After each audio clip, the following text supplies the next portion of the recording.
pessoas, tudo bem? Hoje a gente vai falar sobre um assunto super sério. A gente vai falar de histórias pessoais, histórias de sentimento. Mas antes eu queria só dar falar uma coisinha que não tem nada a ver com a nossa entrevista, tá? É uma coisa minha. Gente, eu queria saber que palhaçada era aquela lá na Praça da Bíblia, né? Porque mexer naquele terminal e levar um ano para terminar aquilo lá, eu queria assim, bem ano eleitoreiro, né? Queria entender. As pessoas têm que atravessar aquelas avenidas enormes para poder pegar um ônibus que está bagunçado. Agora vai vir a chuva e eu quero saber como é que as pessoas vão se proteger da chuva. Queria só que vocês tentassem me explicar isso. Eu estou disponível para vocês explicarem.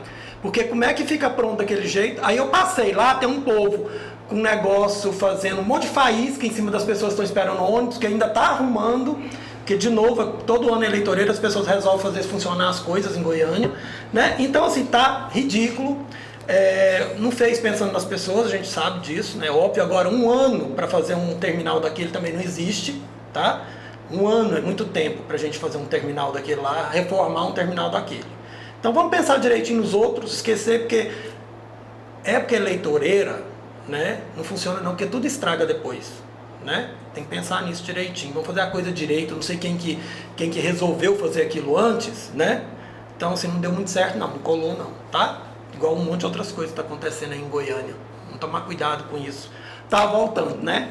Vamos voltando. Hoje a minha convidada, Márcia Cristóvão. Tudo bem, Márcia? Desculpa, Márcia. Ótima, não. Desabafo é importante. Nossa, mas é porque eu fiquei preocupado com as pessoas. Você tem as pessoas correndo no meio da rua. Não existe um negócio desse. Isso que você está fazendo tem tudo a ver com o nosso tema. Pois é, eu pensei por causa disso também. Márcia, nós vamos falar de histórias, né? Todo tipo de história. Porque assim, eu vi que assim, tanto que é importante compartilhar histórias. Exatamente. Né?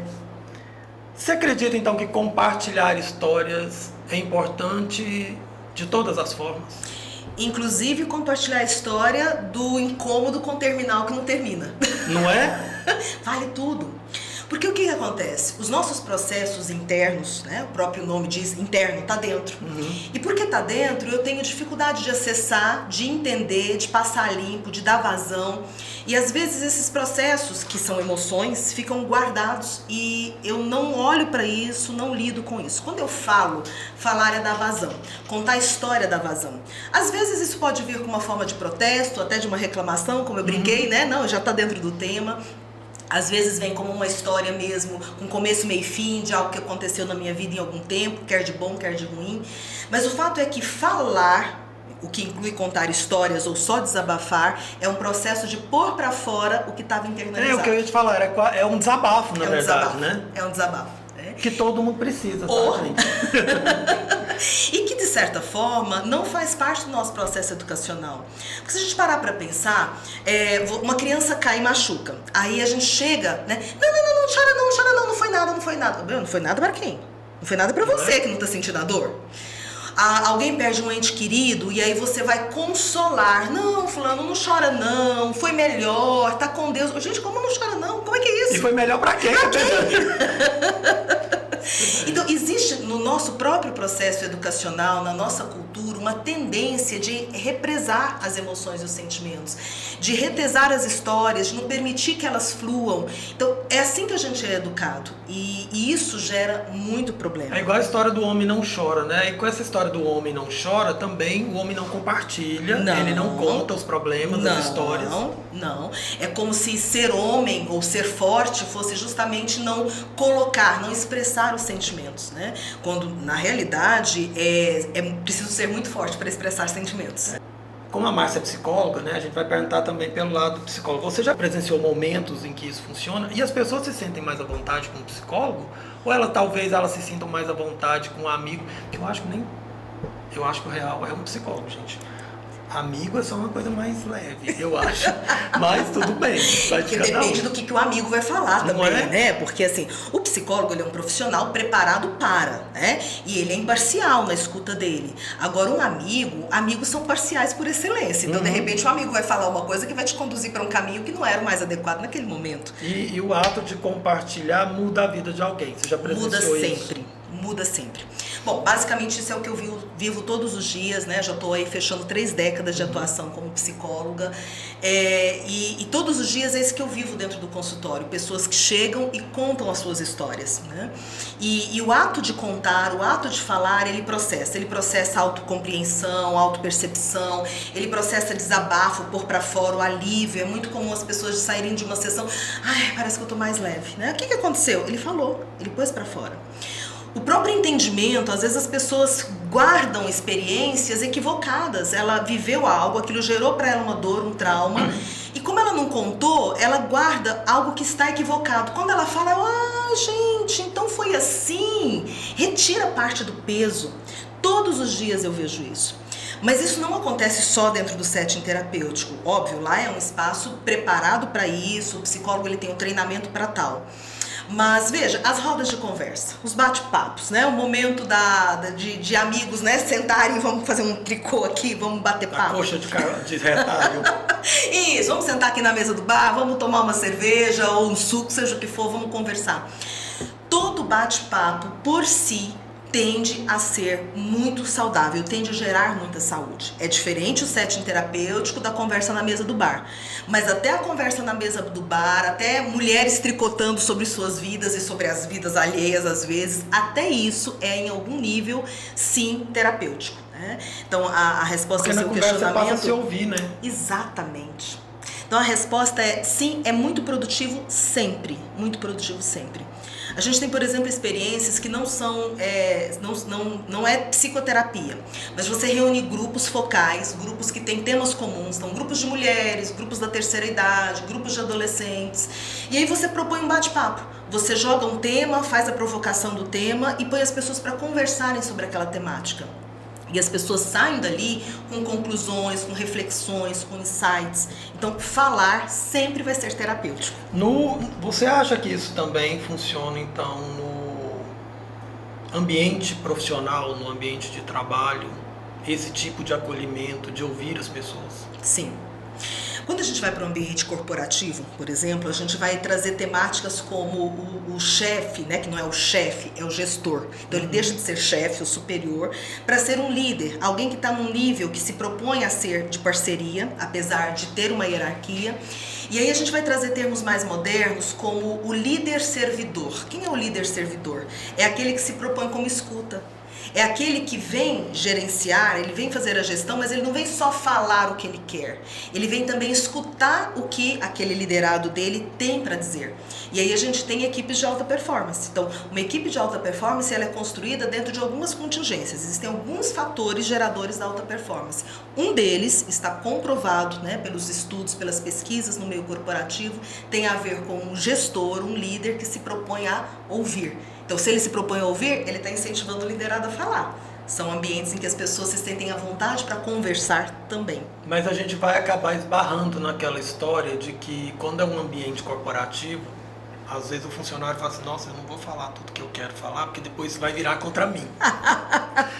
E aí eu acho que aí acaba tolindo um pouco Sim. algumas pessoas. Tem uns que já falam tudo que vem à cabeça Sim. mesmo, né? De uma forma, gente, pensada antes, tá? Não é vem e sai, não. Tudo é pensado. Mas fala, né? E tem outros que já, eu acho que sente essa barreira. Assim. Ok. Bom, diante disso que você está falando, vale introduzir o conceito de inteligência emocional. Inteligência emocional é a capacidade de controle cognitivo racional sobre as nossas emoções. O inverso disso é quando a minha emoção vem, toma conta da minha razão, sequestra a minha razão, põe lá no quartinho trancado, amordaçada e faz tudo o que quer fazer. Aí depois a emoção vai embora, porque a emoção não é perene. Eu sinto raiva agora, mas eu não sinto raiva o tempo todo. Eu sinto alegria agora, mas eu não sinto alegria o tempo todo. Todas as emoções, elas são fluxo, como água, elas seguem um fluxo. Quando o fluxo daquela emoção passa e a razão sai do quartinho onde ela estava trancafiada, aí ela vai ver a bagunça que aconteceu. Pô, gente, as pessoas que são ácidas podiam aprender isso, né? Porque parece que uma pessoa que é ácida, ela tá 24 horas assim. O tempo todo. É o tempo inteiro alfinetando uma pessoa ou outra. Sim, porque o tempo todo a emoção, às vezes a razão tá sequestrada pra sempre, né? Não é? Tá lá Parece anos algumas sequestrada. assim. Então, a inteligência emocional é isso, é quando a minha razão consegue olhar para as minhas emoções, dar vazão para as minhas emoções. Sim, eu não vou reprimi-las, né? Porque a repressão também não é inteligência emocional. Eu não vou reprimi-las, mas eu vou colocá-las para fora de uma forma inteligente. Então, vamos pensar. Essa pessoa que vai falar no ambiente de trabalho, se ela não possui inteligência emocional, ela vai mandar mal. Uma coisa é eu chegar, você é o meu gestor, e você é um líder que dá para mim espaço para que eu verbalize. E eu chego para você e digo assim, olha, Nicolas, eu tô entendendo que esse processo aqui, ou esse projeto aqui, a gente pode fazer desse jeito. Aí você diz assim, não, Márcia, não dá. Aí eu viro para você e falo, mas Nicolas, é porque você ainda não parou para perceber. Analisa, veja de onde eu estou vendo. Isso é uma coisa. Quando a minha razão está sequestrada. Nicolas, você é cego, né? Veja, o que eu quero é te levar a enxergar algo que você não enxergou ainda. Isso é ótimo na relação de trabalho. Mas se a minha emoção vem e a minha razão não está lá para mediar o processo, eu vou criar um atrito na relação. E é onde acaba tendo o assédio moral. Exatamente. Que pode ser de gestor para liderado e existe o assédio de baixo para cima também. Né? O assédio independe da hierarquia. Pode ser um assédio de baixo para cima. Então, sempre nós temos aí esse quesito da inteligência emocional. Por isso que a fala no setting terapêutico ela é uma fala livre. Porque lá o terapeuta ele não está envolvido. Né? Você vai falar o que quer falar, do jeito torto que você precisar falar, com a sua razão sequestrada e tudo bem. Você está num ambiente que você tem tranquilidade de pôr para fora tudo que você precisa colocar. Você não vai criar um novo atrito por falar de uma forma equivocada. Nos outros ambientes, falar é oportuno sim, mas eu tenho que saber como é que está a minha inteligência emocional. Se ela não está muito boa, talvez seja melhor me calar um pouco, até que a minha razão fique tranquila novamente para eu poder falar de forma inteligente. Eu falo sempre isso, assim, que aquela história do... eu sou assim mesmo, né? As pessoas têm que entender, não, você não nasceu Gabriela. Síndrome de Gabriela. A pessoa não nasceu Gabriela, eu sou assim, eu nasci assim, não. Tem que pensar, principalmente no ambiente de trabalho, você tem que pensar. Sim. Né? Que é a partir dali que você consegue pagar suas contas no final do mês, né? Então não sai falando tudo que a gente quer, não. Tem que ter um pouquinho de inteligência emocional. Inteligência emocional. Com tudo. Aliás, essa questão da síndrome de Gabriela é muito sério, né? Porque é um princípio básico e belíssimo da nossa humanidade é que nós somos seres em transformação. Todos nós somos seres em transformação. E a gente vai transformar para o melhor e para o pior, ou para bem ou para mal.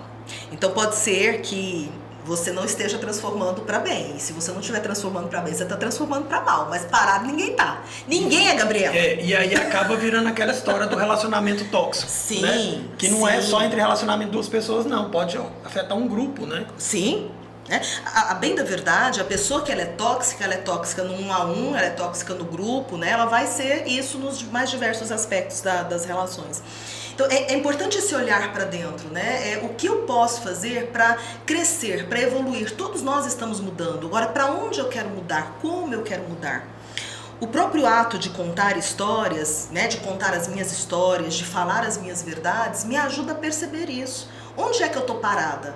Onde é que eu não estou evoluindo como eu deveria evoluir? Né? Que é uma pergunta que todos nós devemos nos fazer sempre. Né? Crescer, todo mundo cresce. Para onde é a questão? Se eu estou crescendo para o rumo errado, eu posso rever. E rever rápido. Oh. Mas você acha que tem histórias que não podem ser compartilhadas? Essa é uma pergunta interessante. Não podem e não devem? Todas as histórias podem e devem. A questão é onde e com quem. Se a gente está falando de um ambiente controlado, com um profissional como um psicólogo, não existe história que não possa ser tratada nesse ambiente. Mas se eu estou num outro ambiente, pode ser o meu amigo íntimo, uma pessoa que eu mais amo, uma pessoa que mais me ama. Mas a depender da história e do momento que eu conto essa história, isso pode mais gerar problema do que gerar solução. Eu falava um pouco antes, né, que um amigo geralmente é passional. Então vamos pensar, um problema de casal, né? Eu tô com um problema com a pessoa com quem eu me relaciono amorosamente e nesse ponto da minha jornada eu tô com ódio dessa pessoa, porque essa pessoa, sei lá, vamos falar, me traiu. E eu tô aqui chorando, triste. Aí eu conto pra você que é o meu melhor amigo. Você vai ficar do lado de quem? Pois é. Se eu tô com ódio, você vai ficar com ódio também, correto? Correto. Só que a relação amorosa... E é por isso que o seu psicólogo não pode ser seu amigo. É por isso que é contraproducente. Não é? As relações amorosas, elas são dinâmicas. Então, daqui a pouco eu encontro um porquê perdoar. E eu perdoo. E a relação ela pode engrenar. Não significa que é uma relação tóxica. A relação ela evolui. Mas você, que é meu amigo, não deu conta do processo, porque você não está na dinâmica da relação. Então aquilo que eu te contei naquele momento, daquela forma, pode gerar um ruído na nossa relação de amizade. Pode gerar um ruído porque você começa a me falar coisas que me atrapalham no meu processo de reconstrução do meu relacionamento amoroso. Então há de se pensar com quem eu vou falar e quando eu vou falar. O espaço que eu não tenho que ter dúvida e nem medo é um espaço com um profissional, porque imagina-se que ele, sendo um profissional, saiba dar condução para os processos. É mesmo. E não contem as histórias de vocês nas redes sociais, gente. Pelo amor de Deus. Principalmente namorado. Principalmente namorado. O que aconteceu com a Isa? Né? A Isa, cantora. Foi lá, falou do que tinha pra falar. A hora que eu terminei de ouvir o que ela falou, eu falei assim, ela vai voltar com ele, todo mundo vai ficar contra ele, de repente ela volta com ele. E é isso que acontece nas relações mais simples também, né? Seu amigo, é igual a Márcia tá falando agora. Você se envolveu e depois sobra pra você. Porque você vai continuar com raiva da pessoa. É igual todo mundo, eu falei assim, eu vou ficar com raiva do cara? Não, porque eu gosto da Isa, cantora, né? Mas a gente sabe que vai voltar. Gente. Existe uma conexão afetiva que você acaba ficando ali numa torcida de um lado ou de outro, né? Porque assim, é absurdo, né? A gente ouve histórias assim o tempo todo, de amigos que ficaram do lado, depois a pessoa volta, né? Ou às vezes amigos que brigam e tem um outro amigo que está no meio dos dois ali, aí os dois fazem as pazes, acabou, né? O outro que fica irritado. Então, sim. Tem um ditado muito antigo, né? Ainda falando de relacionamento íntimo, amoroso. O ditado assim, ó, em briga de marido e mulher, ninguém mete a colher. Não é um ditado antigo? Que diz respeito a isso. Numa relação amorosa, existem tantos aspectos que vão acontecendo, tantas nuances que vão acontecendo, que um externo nunca vai poder dar conta daquela experiência, né? Então, realmente, as relações mais íntimas, as histórias das relações mais íntimas, elas precisam ser contadas num set, num ambiente onde um terceiro que não está envolvido emocionalmente possa ter uma escuta assertiva para conduzir a uma reflexão, porque senão a reflexão vai ser conduzida de forma torta, de uma forma passional, né? Eu posso te conduzir a uma reflexão. Se eu não tenho essa imparcialidade, eu vou te conduzir, mas eu vou te conduzir para onde eu estou olhando.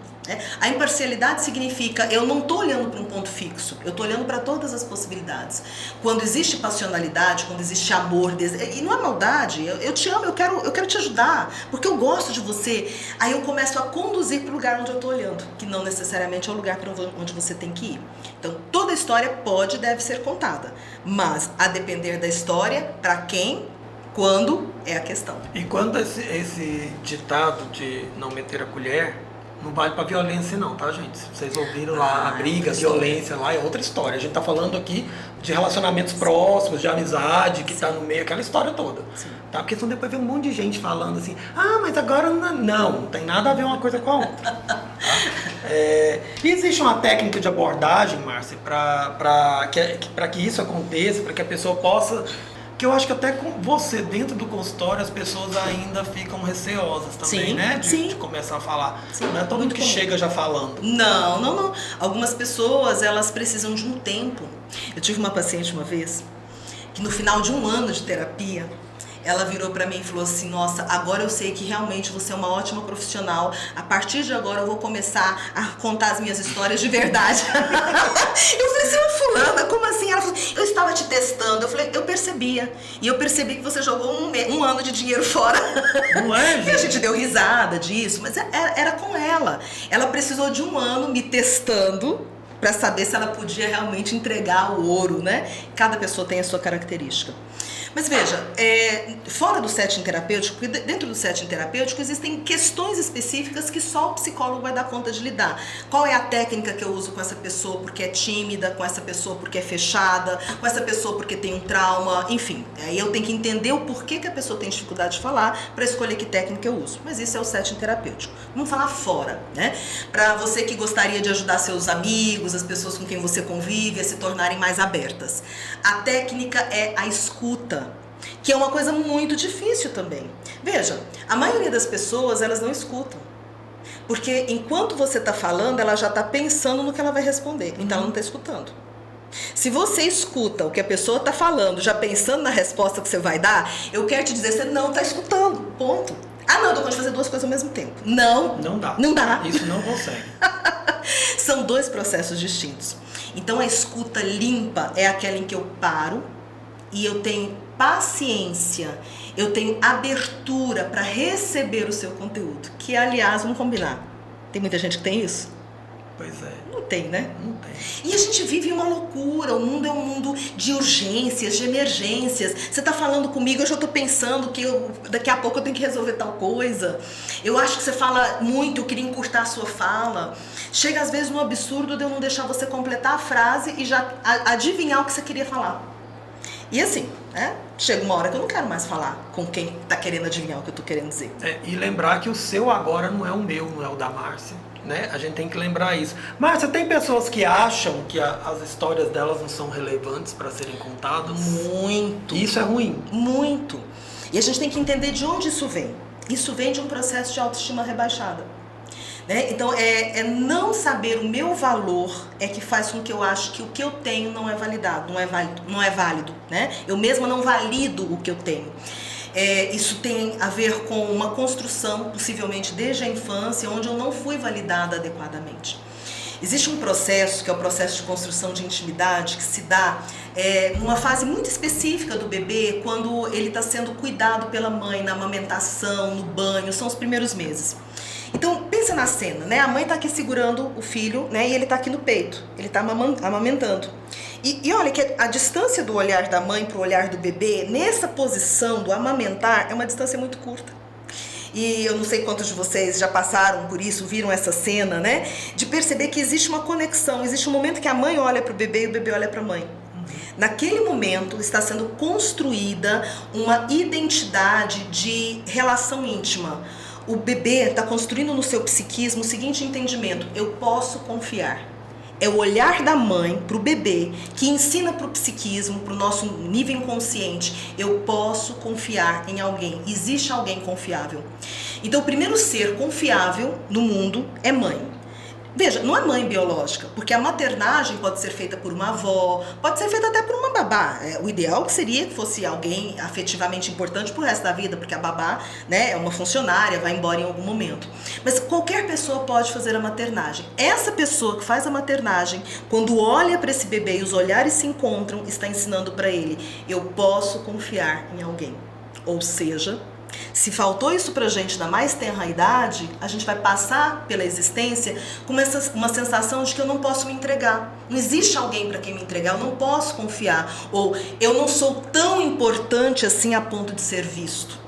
Então essa mãe que está ali amamentando e está angustiada com depressão pós-parto, com as contas a pagar, com o marido traindo, com sei lá o que está acontecendo na vida, né, dela. Não estou dizendo que a mãe é culpada, não é uma questão de culpa. É um entendimento do contexto. Mas essa mulher que está atormentada e não dá conta de olhar para o seu filho, ela não está ensinando para ele esse processo. E aí na vida adulta, essa pessoa se torna uma pessoa que, poxa vida, eu não tenho quem confiar e parece que o que eu tenho para oferecer não é tão importante. Tem uma ferida a ser curada. E precisa. Tem um filme, não sei, acho que é década de 80, pra quem não assistiu ou quem já assistiu, assista de novo, que é muito legal, chama A Mão que Balança o Berço. E tem uma frase, eu não lembro se essa frase vai pro filme, mas ela estava na capa, na época ainda era... Não vai fazer conta não, tá, gente? VHS? Era VHS, então assim... Mas era assim, a mão que balança o berço é a mão que move, que conduz o mundo. E a mão que conduz o destino. Sim. Então assim, é isso que você está falando, né? A pessoa, ela tem. Se ela não tem isso, ela se perde. Se perde. Né? Então, assim, é muito interessante isso, é o contato mesmo, né? Márcia, voltando ao assunto que você tinha comentado antes, falando de grupo, eu sempre tive uma coisa minha, eu sempre tive um pé com terapias de grupo. Porque, assim, parece que você se expõe na frente de outras pessoas. Mas muitas vezes isso ajuda mais do que uma pessoa sozinha. Alguém me falou isso, falou assim, eu me senti mais à vontade numa terapia de grupo. Parece que as pessoas tinham quase os mesmos problemas. Aí eu não sei até que ponto que isso é legal ou não, sabe? Vamos olhar para isso. Você sabe, eu falo muito isso no consultório. As pessoas mudam de CEP e CPF, o resto é igual. As nossas histórias são muito parecidas. Por quê? Porque nós partilhamos uma mesma humanidade, ok? Então, eu tenho um sentimento de menos-valia. Todo ser humano já vivenciou a menos-valia em algum momento. Pode ser que ele não tenha um complexo de inferioridade, mas ele já vivenciou. Então, todos os sentimentos humanos nos são pertinentes. O que acontece quando a gente vai para uma terapia de grupo é que a gente consegue ver espelhado no outro o próprio conteúdo. Na terapia individual, isso acontece também, através da fala do terapeuta, né? Então, o terapeuta devolve para mim o que eu disse para ele e eu vejo na fala dele o espelho do que eu coloquei. Existem algumas abordagens psicoterápicas que possibilitam, inclusive, como técnica, que o terapeuta conte as suas próprias histórias. Não é que está invertendo, que ele está fazendo terapia no lugar do cliente, não. Faz parte da técnica. Então, e não é toda a sessão também, né? Num dado momento, ele conta uma história pessoal para o paciente. Quando ele faz isso, ele faz nessa perspectiva de que o paciente veja nessa história o espelho para um entendimento melhor da sua própria história. Mas, óbvio, na terapia individual, esse recurso fica pequeno. Na terapia de grupo, esse recurso acontece em todo momento, né? É um pouco mais desafiador? Para quem tem dificuldade de se abrir diante de um grupo, vai ser um pouco mais desafiador. E existem indicações. A terapia de grupo não é indicada para todo mundo em todo o tempo. Existem temas que eu preciso tratar que é melhor que eu trate na minha individualidade, eu e o meu terapeuta. Mas existem determinadas temáticas, vamos imaginar, pacientes com dores crônicas. Você trabalhar esse tema no grupo, nossa, é fantástico, é extraordinário. Pessoas enlutadas, você trabalhar isso no grupo, o tema do luto, é maravilhoso. Então tem determinadas temáticas e determinados momentos que o grupo vai ser inclusive melhor do que o individual.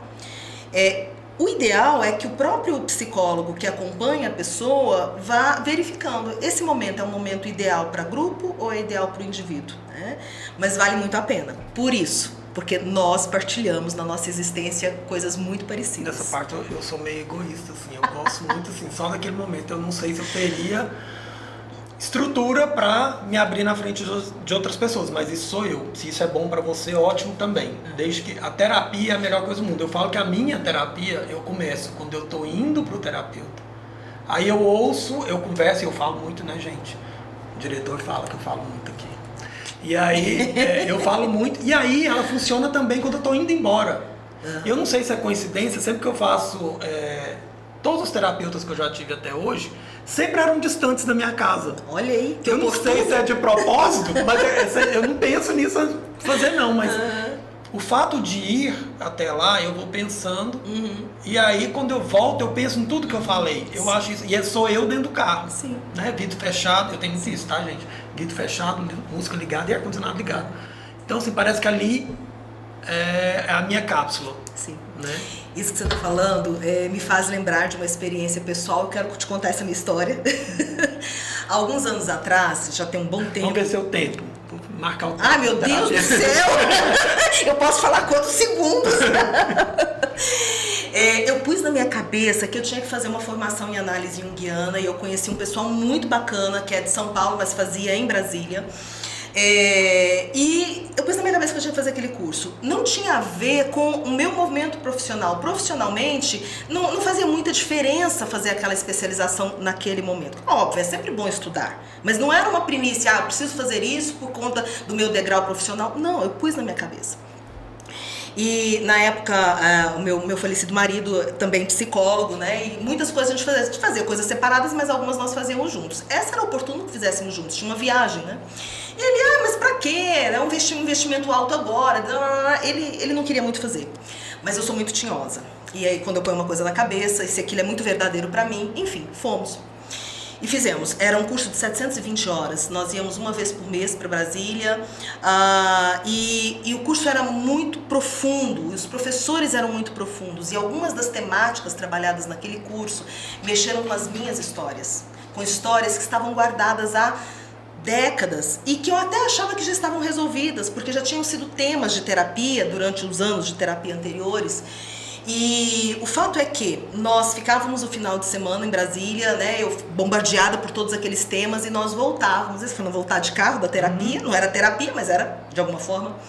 E para quem conhece o percurso Brasília-Goiânia, tem o Gerivá no meio do caminho, né? Tem. Então nós víamos até o Gerivá, eu vinha contando as minhas histórias de infância e chorando. Chorando e contando, contando e chorando. Eu estava revendo conteúdos profundos que eu achava que já não faziam mais sentido, mas estavam lá armazenados ainda. Aí parava no Gerivá, enxugava a lágrima. Comia um pão de queijo, que é uma delícia, pão de queijo de lá. Delícia! E aí eu vim o resto do caminho rindo. Metade do caminho chorando, metade do caminho rindo. Nicolas, né? Eu não sabia naquela época, mas eu fiz aquele curso para poder me curar de um câncer que estava começando no nível energético a ser construído.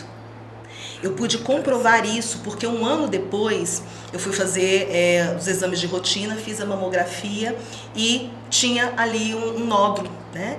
E era um nódulo benigno. Mas eu tenho certeza que aquelas coisas que estavam guardadas dentro de mim, que não estavam tendo vazão ainda, elas estavam se constituindo de um nódulo benigno para um maligno. São passos, são gradações. Então eu me lembrei agora dessa história, né, e quis compartilhar aqui com você, com a gente, porque contar histórias tem esse poder, sabe, de nos libertar de coisas que nós nem sabíamos que estavam guardadas dentro da gente, mas que quando libertas nos livram de muitas coisas ruins. Também acho. E eu acho isso importantíssimo também. Márcia, tem uma outra coisa que as pessoas falam e é muito polêmico, né? Fulano de tal se deu alta. Né? Da terapia? Aí eu fico pensando assim, porque todo mundo que a gente vai, a gente sabe assim, a gente sempre compara, né, médico. O médico me deu alta. Sim. Ótimo, maravilhoso. Agora, como é que o indivíduo chega ao ponto de falar assim, me dei alta? Porque tem uns que eu conheço que não podia, não estava nem no início, não podia ter dado alta. Que não estava. Mas aí a pessoa se dá alta. Diferente daquela pessoa que faz terapia 10 anos e ela uma hora ela vai, outra hora ela volta, natural. Na hora tá precisa, está necessitada daquilo. Mas como é que a pessoa chega numa hora e fala assim, vou me dar alta? Eu vejo que isso muitas vezes está associado a um processo de falta de entendimento do que é a caminhada psicoterápica. Geralmente, quando uma pessoa procura um psicólogo, ele procura porque ele está atolado, ele já não está aguentando mais, ele está num estado de sofrimento muito elevado. Às vezes uma sintomatologia, depressão, crise de ansiedade, enfim. Aí ele vai. O primeiro momento da terapia é apagar incêndio. Então a pessoa vai com aquele fogo, aquela coisa, e aí você vai trabalhando e a pessoa vai dando vazão, e o incêndio apaga. E muitas pessoas acham que a terapia foi feita para apagar incêndio, mas assim, gente, terapeuta não é bombeiro. A gente até faz trabalho de bombeiro, mas não é bombeiro.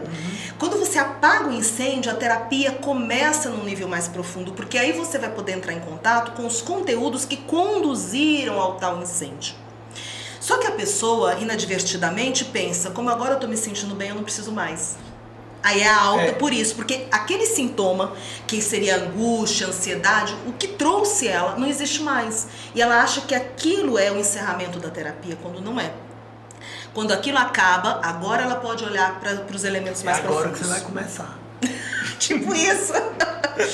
Pode acontecer por isso, e eu vejo que muitas vezes a pessoa que se dá alta, ela se dá alta porque ela não entendeu o que é terapia ainda. Ela acha que é só apagar incêndio, ponto. Mas tem outro caso, tem o caso da fuga. Porque descer nos porões não é nada fácil. Tem uma história, é um conto de fadas, mas assim, é bem terrificante, que é o Barba Azul. Conhece a história do Barba Azul? Conheço. Pois é. Pra quem não conhece, não lembra a história do Barba Azul, ele tinha um quartinho lá, né? Que tinha os ossos, né? Das mulheres que ele havia matado. E era um quarto que ninguém podia ir. Ele estava casado novamente e ele fala pra mulher, você não vai nesse quartinho. Tudo do palácio é seu. Tudo no castelo é seu. A sala do tesouro, tudo é seu. Mas essa chavezinha pertence a um quartinho que você não pode visitar. Que era o quartinho que ele guardava os restos mortais das mulheres mortas. É uma história. É história, eu não sei como uma história dessa é de criança, mas enfim, né? A história do Barba Azul. Mas essa história, ela fala de nós mesmos. Porque todos nós temos o quartinho dos nossos restos, daquilo que a gente não quer que ninguém veja. Então, às vezes, a pessoa diz, tô de alta da terapia, é porque o terapeuta estava quase abrindo a portinha dos ossos. E aí ele não quer que o terapeuta abra. E aí ele vai embora. Aí vai ser difícil. vai ser difícil, né? Mas assim, ele está escondendo do terapeuta? Não, porque o terapeuta ele só representa uma parte do eu, né? Eu ofereço para o terapeuta uma oportunidade para que ele me olhe e ele me ajude a me olhar. Então eu é que não quero abrir a portinha dos ossos. Exatamente. E aí a pessoa foge e dá um nome para essa fuga de alta que ele está se dando. Entenderam, né, gente? Recado tá dado. As pessoas, o ser humano é muito complexo, né, Márcia? Muito. Então as pessoas acham que é muito simples e não é. Eu falo assim, então, o ideal de fazer terapia sempre é que você não vai lá para apagar incêndios, né? Essa é a forma melhor, é você se entender melhor com a terapia. Márcia, eu queria você tem a coragem de abrir os quartinhos, né? Exatamente. Eu queria ter mais tempo pra gente conversar mais, mas vou convidar a Márcia aqui para voltar. Virei com muito prazer. E a gente tem um monte de outros assuntos. A Márcia também trabalha com carreira, a Márcia trabalha com um monte de outras coisas. E aí eu quero trazer a Márcia aqui. Mas falar de comportamento, falar de pessoas, eu gosto muito. Então, assim, eu sempre gostei muito de entender as pessoas, de entender os atos, né, que fazem as pessoas fazerem determinadas situações. Sim. Inclusive a história da Praça da Bíblia, né? Mas assim, queria muito entender assim, do que leva. Mas assim, eu acho importantíssimo a terapia. Então eu acho que é um passo que você dá ali. Você pode até não ficar muito tempo, mas quando você começa a se entender, você vai perceber que é necessário. É um espaço protegido para contar histórias de forma profunda, eficaz e que gera resolução. É o que eu ia falar agora. Eu falo assim, é o seu espaço, é aquele momento que você tirou na sua vida para você mesmo. Então, assim, faz. É muito bom. Procura. Márcia, vocês vão saber, o Instagram da Márcia tá passando aqui, mas assim, procure. Vamos cuidar um pouquinho da cabeça, cuidar um pouco de si mesmo, porque é só a gente que pode fazer isso pela gente. Márcia, muito obrigado. Às ordens, meu nome é pronto sempre que você desejar me chamar. E vamos chamar. Gente, é isso. Vocês viram, gostaram, se não gostaram, falam para mim também. Mas espero vê-los no próximo programa.